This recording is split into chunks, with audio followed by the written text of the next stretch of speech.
This is Africa News Tonight on the Voice of America. Hello. Sudanese Prime Minister Abdullah Hamdok stressed in his address to the United Nations General Assembly on his country's commitment to peace and security in Africa and good relations with neighbors. However, he blamed Ethiopia for taking unilateral actions to fill and operate its Renaissance dam that have a negative impact on Sudan. Ethiopia's Deputy Prime Minister Demeke Mekonnen responded, saying the need to use natural resources, quote, will not be stopped by a colonial legacy, unquote. Ahmed Fathi, a global affairs analyst and a UN correspondent, discussed the contrasting positions of the two countries with VOA Senior Analyst Mohamed Elshinnawi.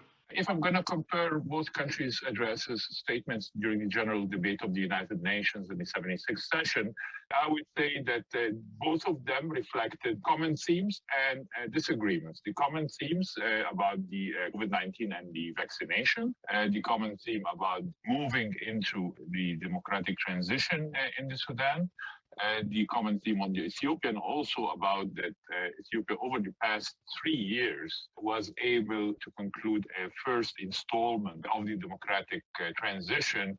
This agreement happened over the Grand Ethiopian Renaissance Dam known as GERD. The GERD remains an obstacle in the relationship between Ethiopia, Sudan, and Egypt, and it seems to be continuing. Prime Minister Hamdok stressed that the African Union mediation and sponsoring of the negotiation to reach a legally binding agreement is admired and respected. However, the stallment is coming from the Ethiopian side. The negotiations to reach a mutually binding agreement among these three countries has been going on over rounds in the past 10 years, including rounds that took place in Washington, D.C. with the participation of the U.S. Secretary of the Treasury and the World Bank. Yet, at every junction, when there is a breakthrough and reaching towards the signature phase, the Ethiopians usually bail out. I don't see any indications that this strategy is changing. I see more that they are using the mediation by the African Union as an installment stage. The African Union did not set a time frame to reach this binding agreement. I don't see any more avenues or any points that was not covered. What's lacking is the political will and the desire to build on the spirit of cooperation.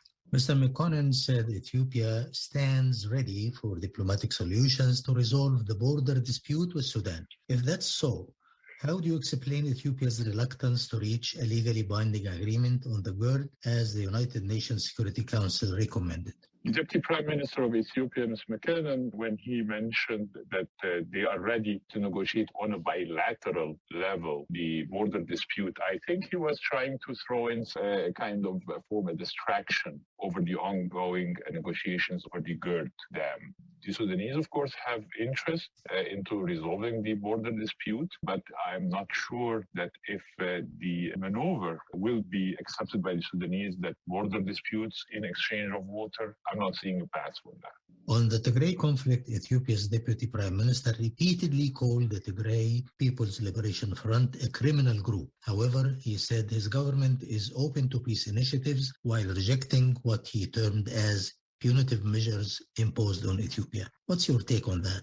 Mr. Mekonnen, the Deputy Prime Minister of Ethiopia, described the Tigray Liberation Front as a terrorist group. That's his narrative. Nevertheless, he also mentioned that raising the issues of humanitarian assistance is a pretext for a foreign agenda, which this is something the whole world have seen, the atrocities conducted there.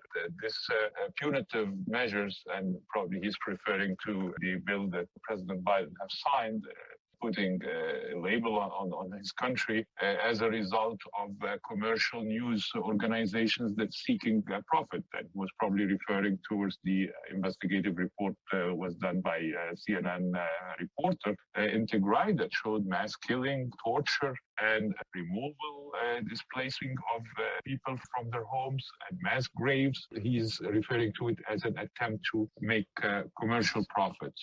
I think Deputy Prime Minister McKinnon have missed a great deal of telling the world, in the light of the information that's been uncovered, the real situation and the real position. That was lacking very much from his statement. That was Ahmed Fathi, a global affairs analyst and a UN correspondent, speaking with VOA Senior Analyst Mohamed Elshinnawi.